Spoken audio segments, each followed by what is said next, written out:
Hello बच्चों, ये आज हमारा अकाउंटिंग इक्वेशन का पार्ट 2 है। इसमें हम एक और क्वेश्चन देखेंगे। ये क्वेश्चन करवाने का मेन पर्पस क्या है? अकाउंटिंग इक्वेशन में मैं आज आपको बताऊंगा आउटस्टैंडिंग क्या होता है और प्रीपेड एक्सपेंसेस क्या होते हैं। वैसे तो हमने जर्नल के पार्ट में शायद डिस्कस किया है आउटस्टैंडिंग और प्रीपेड के बारे में, पर कोई बात नहीं, फिर भी एक और बार हम करते हैं।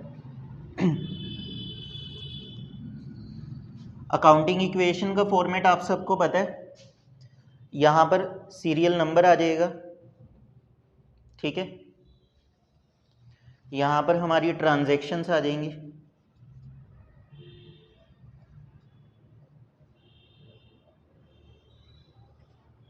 यहाँ पर एसेट्स आ जाएंगी सारी, and then liability plus capital आ जाएगी, ठीक है।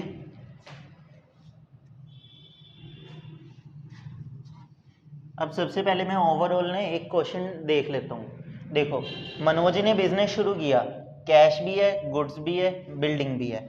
यानी कि मैं सबसे पहले 3 कॉलम बना लेता हूँ यहाँ पर, कैश, स्टॉक एंड बिल्डिंग का कॉलम, ठीक है। नेक्स्ट गुड्स की बात हो रही है, कैश की, कॉलम बना हुआ है, गुड्स कैश कॉलम बना हुआ है, ठीक है। परचेज किया राहुल से, ये भी कॉलम बना हुआ है, इसका भी बना हुआ है हमारे पास कॉलम। ऑलमोस्ट सबका कॉलम हमारे पास बना हुआ है। एक सैलरी का बनाना है मैंने कॉलम, एक आउटस्टैंडिंग का बनाना है, ठीक है, और एक कमीशन का बनाना है। कमीशन का कॉलम नहीं बनेगा, सैलरी का भी नहीं बनेगा, ये डायरेक्ट एक्सपेंसेस हैं, ये हम कैश में से और कैपिटल में से डायरेक्टली माइनस कर देंगे। तो हमारे पास सिर्फ कॉलम बनेगा आउटस्टैंडिंग का।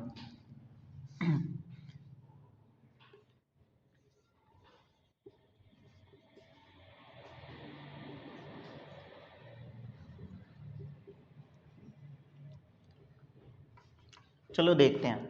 अच्छा, ये आउटस्टैंडिंग एक्सपेंसेस मैंने लाइबिलिटी में क्यों लिखा है? देखो, 2 तरीके के एक्सपेंसेस होते हैं, एक होता है प्रीपेड और एक होता है आउटस्टैंडिंग। देखो, दोनों में डिफरेंस क्या है? मान के चलना, हम कहीं पर जॉब करते हैं, ठीक है। अब जहाँ पर जॉब करते हैं उस कंपनी का जो भी ओनर होगा वो मेरे को सैलरी क्या करेगा? बाद में पे करेगा। जब वो मेरे को सैलरी बाद में पे कर रहा है, पहले मेरे से सर्विस ले रहा है, तो उसका क्या होगा? आउटस्टैंडिंग एक्सपेंसेस बोलेंगे उसको हम। जब हम किसी से सर्विस ले रहे हैं और सर्विस के बाद हम किसी चीज़ की पेमेंट कर रहे हैं, जो खर्चा हमारा सर्विस के बाद हो रहा है उसको आउटस्टैंडिंग बोलते हैं। या फिर आउटस्टैंडिंग एक्सपेंसेस कौन से होते हैं? जो हम सोचते हैं जब हमारा साल ख़त्म हो जाएगा, फाइनेंशियल ईयर ख़त्म हो जाएगा, तो उस साल के जितने भी बचे हुए खर्चे हैं कंपनी की लाइन में अगर कंसीडर किया जाए, तो हमारे पास करंट ईयर के जितने भी एक्सपेंसेस हैं, अगर हम सोचते हैं उन एक्सपेंसेस को हम बाद में फाइनेंशियल ईयर ख़त्म होने के बाद पे कर देंगे, तो वो कौन से होंगे? Outstanding expenses. अच्छा, जैसे मान के चलो अप्रैल चल रहा है, अप्रैल में मेरे कुछ भी खर्चे हैं, जैसे किसी की सैलरी देनी है, किसी का रेंट देना है, कुछ भी है, मैं कह रहा हूँ ये सारी चीज़ें ना मैं मार्च में करूँगा, ठीक है। अप्रैल 2024 में खड़े हैं हम, मार्च 2024 में पे करूँगा मैं ये सारी चीज़ें, तो ये मेरे लिए क्या हो गया? आउटस्टैंडिंग। अभी पे तो नहीं किया, अभी पे करना है, अभी पैसा चुकाना है, तो जो पैसा मेरे को अभी चुकाना है वो मेरी क्या है? लाइबिलिटी है। क्योंकि लाइबिलिटी क्या होती है? आने वाले समय में जब मैं किसी को वो पैसा पे करूँगा तो उसको मैं क्या कंसीडर करता हूँ? लाइबिलिटी कंसीडर करता हूँ। अब अगर मान के चलना, जैसे मेरा कोचिंग का काम है, मेरे पास कोई बच्चा ट्यूशन पढ़ने आता है या हम कोई भी ऑनलाइन कोर्स निकालते हैं, तो वो सबसे पहले हमें फीस देते हैं, उसके बाद वो हमारे से सर्विस लेते हैं, उसके बाद वो हमारा कोर्स लेते हैं, तो वो कौन सा एक्सपेंस हो गया? प्रीपेड एक्सपेंस हो गया। प्रीपेड एक्सपेंस यानी कि जो मैंने एडवांस में पे कर दिया। अच्छा, मैंने अप्रैल में ही पे कर दिया, मेरे को ईयर के एंड में पे ही नहीं करना है, तो वो मेरी लाइबिलिटी हुई, एसेट हुई। लाइबिलिटी क्या होती है? जो आने वाले समय में मेरे को पे करना है, पर आने वाले समय में तो अब मेरे को पे ही नहीं करना, मैंने एडवांस में दे दिया, तो मेरे पास तो लाइबिलिटी बची ही नहीं, वो मेरी क्या हो गई? एसेट। तो जो प्रीपेड एक्सपेंसेस होते हैं ना, प्रीपेड एक्सपेंसेस है तो खर्चा, कैश में से तो माइनस ही होएगा, ठीक है, कैश में से क्या होएगा, माइनस होएगा, बट इसका कैपिटल के ऊपर कोई फर्क नहीं पड़ेगा। क्यों? क्योंकि ये हमने आने वाले समय में नहीं देना, ये हमारी क्या हो गई, एसेट, और ये क्या होएगा, कैपिटल में से माइनस होएगा। क्यों? क्योंकि ये हमारी क्या है, लाइबिलिटी है। ठीक है, क्लियर इतनी बात? नेक्स्ट चलो अब हम क्वेश्चन शुरू करते हैं। देखो पहली एंट्री मेरे पास क्या है, Manoj started business with cash. पहली एंट्री लिखी, Manoj started business with cash. ठीक है, कैश है, बिल्डिंग है एंड गुड्स हैं।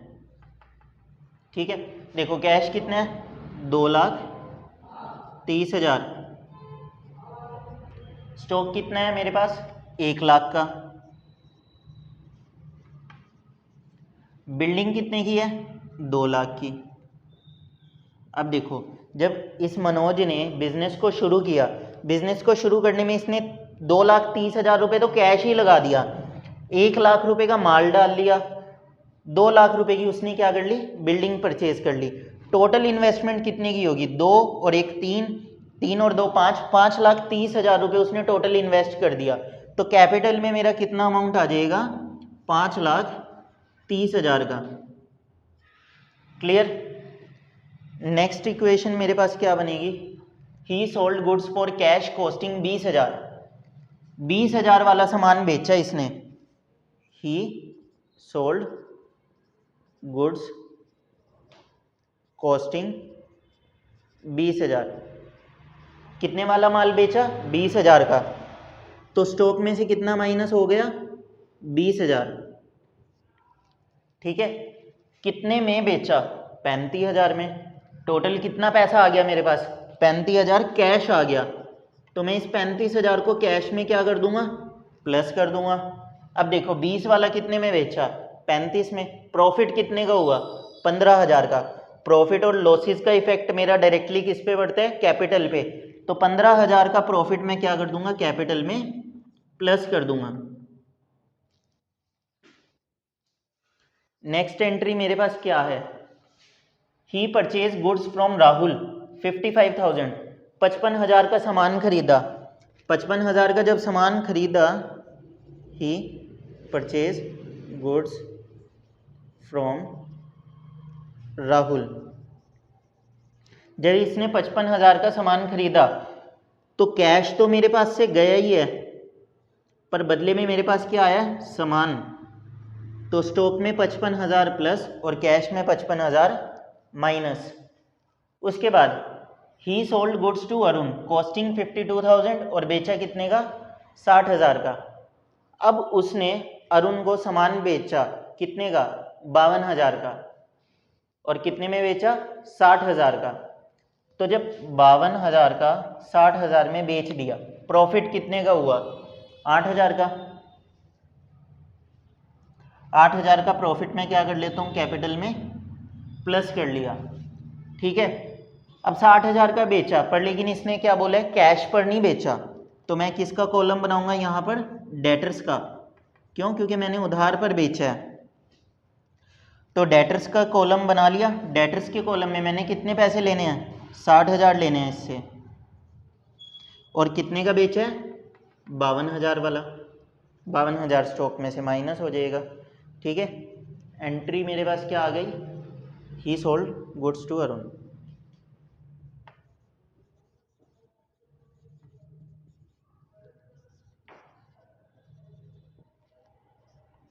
नेक्स्ट एंट्री देखते हैं, ही पेड कैश। एक एंट्री रह गई मेरे पास, he purchase goods for cash 50,000। उसने सामान खरीदा 50,000 का कैश पे। तो ये एंट्री मेरे से छूट गई है, मैं इसे कोई बात नहीं यहाँ पर लिख देता हूँ, ही परचेज गुड्स फॉर कैश 50,000 का खरीदा। 50,000 कैश में से माइनस हो गया, स्टॉक में 50,000 प्लस हो गया, ठीक है, इसका कोई इफेक्ट नहीं पड़ेगा। अब हमारे पास कितनी एंट्रीज हो गई हैं? ये 5 एंट्रियां हमारे पास कंप्लीट हो गई हैं। देखो नेक्स्ट एंट्री मेरे पास क्या है, he paid cash to Rahul in full settlement 53,000। इसने राहुल को कैश पे कर दिया 53,000 का फुल सेटलमेंट में। राहुल वाली एंट्री कौन सी थी हमारे पास? ये थी थर्ड एंट्री। देखो एक मिस्टेक हो गई है, ही परचेज गुड्स फ्रॉम राहुल। उसने बोला उसने सामान खरीदा राहुल से, हमें यहाँ पर क्या दिया हुआ है, पर्सन का नेम दिया हुआ है, यहाँ पर उसने कैश नहीं बोला, तो ये अमाउंट जो है मेरा कैश में से माइनस नहीं होगा, ये उधार पर खरीदा हुआ है, तो ये मेरा किस में जाना था, क्रेडिटर्स में जाना था। आउटस्टैंडिंग एक्सपेंसेस का कॉलम तो ये रहा, यहाँ पर एक कॉलम बनता है क्रेडिटर्स का। क्रेडिटर्स का मतलब क्या है, जब हम किसी से सामान उधार पर खरीदते हैं तो वो क्रेडिटर में आ जाता है। यहाँ पे पहचान कैसे हुई कि पर्सन का नाम दिया हुआ है, कैश नहीं लिखा। जब पर्सन का नाम लिखा हुआ है तो इसका मतलब मैंने उससे उधार पर परचेज किया 55,000 का, तो मेरे पास यहाँ पर 55,000 आएगा।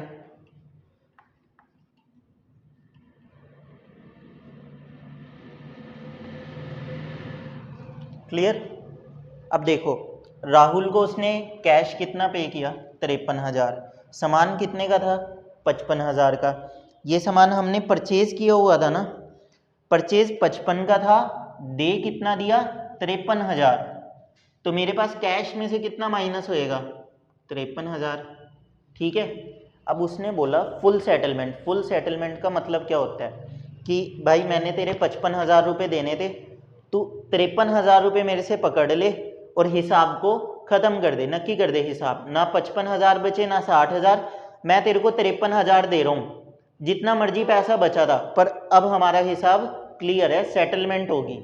तो 55,000 का हिसाब मेरे पास से क्या हो गया, ख़त्म हो गया।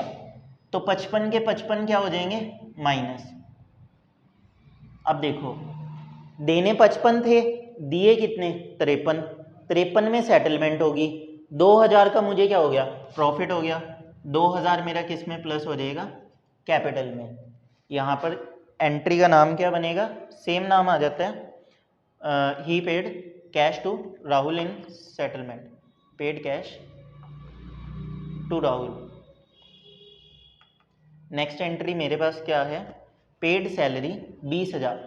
सैलरी मैंने बताया था पिछली वीडियो में, कैश में से भी माइनस होती है और कैपिटल में से भी माइनस होती है, दोनों जगह इसका इफेक्ट पड़ता है।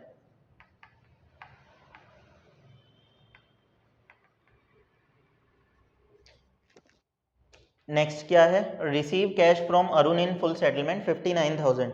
अरुण की एंट्री का है, अरुण की एंट्री ये है, अरुण को कितने का सामान बेचा था मैंने, 52,000 का।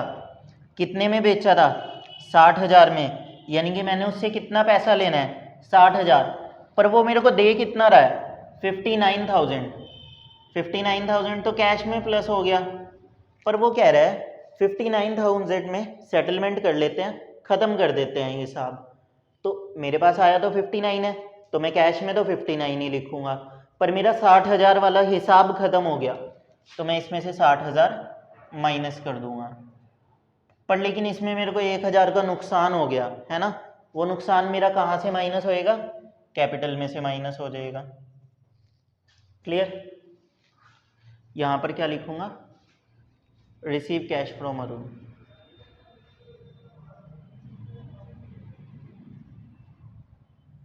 नाइन्थ एंट्री मेरे पास क्या है, रेंट आउटस्टैंडिंग 3,000। 3,000 का रेंट आउटस्टैंडिंग है, अभी तक हमने पे नहीं किया। पे नहीं किया ना, तो कैश में से तो माइनस होएगा ही नहीं, आउटस्टैंडिंग के कॉलम में आ जाएगा। आउटस्टैंडिंग के कॉलम में 3,000 रुपये प्लस हो जाएगा, और ये हमारी क्या होती है, लाइबिलिटी होती है। तो लाइबिलिटी को मैं क्या करता हूँ, कैपिटल में से माइनस कर देता हूँ, है ना, कैपिटल में से माइनस ही है ना आउटस्टैंडिंग, माइनस हो गया। अब हमारे पास नेक्स्ट एंट्री क्या है, यहाँ पर लिख देते हैं आउटस्टैंडिंग रेंट।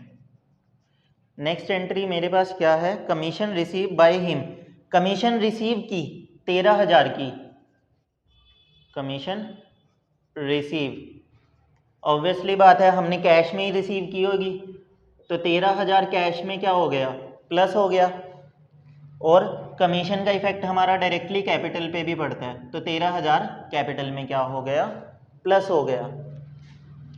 11वीं एंट्री मेरे पास क्या है, amount withdrawal by him for personal use 20,000। जब हम कंपनी से अपने पर्सनल यूज़ के लिए पैसा निकलवाते हैं वो हमारी क्या होती है, ड्राइंग्स होती हैं, तो ड्राइंग्स यहाँ आएगी, कितनी निकलवाई है मैंने, 20,000, तो 20,000 कैश की फॉर्म में मिला है ना, कैश में से माइनस, और 20,000 कैपिटल में से माइनस। 12th एंट्री मेरे पास क्या है, डेप्रिसिएशन लगा 10,000 का, डेप्रिसिएशन मेरा क्या है, नुकसान है 10,000 का, तो डेप्रिसिएशन पहली बात बिल्डिंग में से माइनस होएगा 10,000 का,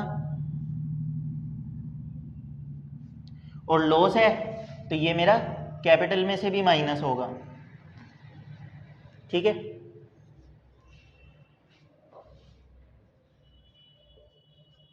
चलो बच्चों, अब आपके पास टाइम है, मैं आपको 1 मिनट का टाइम देता हूँ, इसका टोटल करके चेक करो जो हमारी एसेट्स हैं वो लाइबिलिटी प्लस कैपिटल की इक्वल आती है नहीं आती है, ठीक है। चेक करके बताओ क्वेश्चन सही है या गलत है।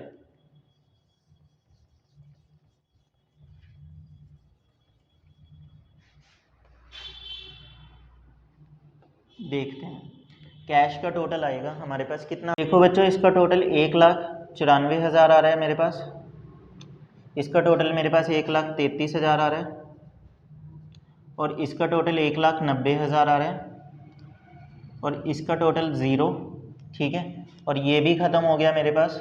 उसके बाद 3,000 आ गया मेरे पास इसका टोटल आउटस्टैंडिंग एक्सपेंसेस का, और कैपिटल का टोटल मेरे पास आ गया 5 लाख। देखो 20 और 10 30, 30 और 3 33, 33 और 1 34, 34 और ये 54,000 मैंने माइनस करना है किस में से, 5,53,000 में से, पूरा ख़त्म हो गया, 5,13,000 बचा, 1,000 और माइनस कर देते हैं, 5,12,000। चेक करना कैलकुलेशन सही है, 5,12,000 की, मेरे को कुछ गलती लग रही है, 5,53,000, 5,55,000, 5,55,000 में से हमारा 20,000 चला गया, कितना बचा, 5,35,000, 5,34,000, 5,31,000, 5,31,000 में ये प्लस कर देंगे 5,44,000, 5,24,000 और 10,000 माइनस कर देंगे, 5,14,000 बनेगा मेरा इसका टोटल, ठीक है। आई होप आपको ये क्वेश्चन समझ में आया होगा, बहुत इंटरेस्टिंग क्वेश्चन था, इसमें हमने नई चीज़ क्या सीखी, आउटस्टैंडिंग के बारे में और प्रीपेड के बारे में।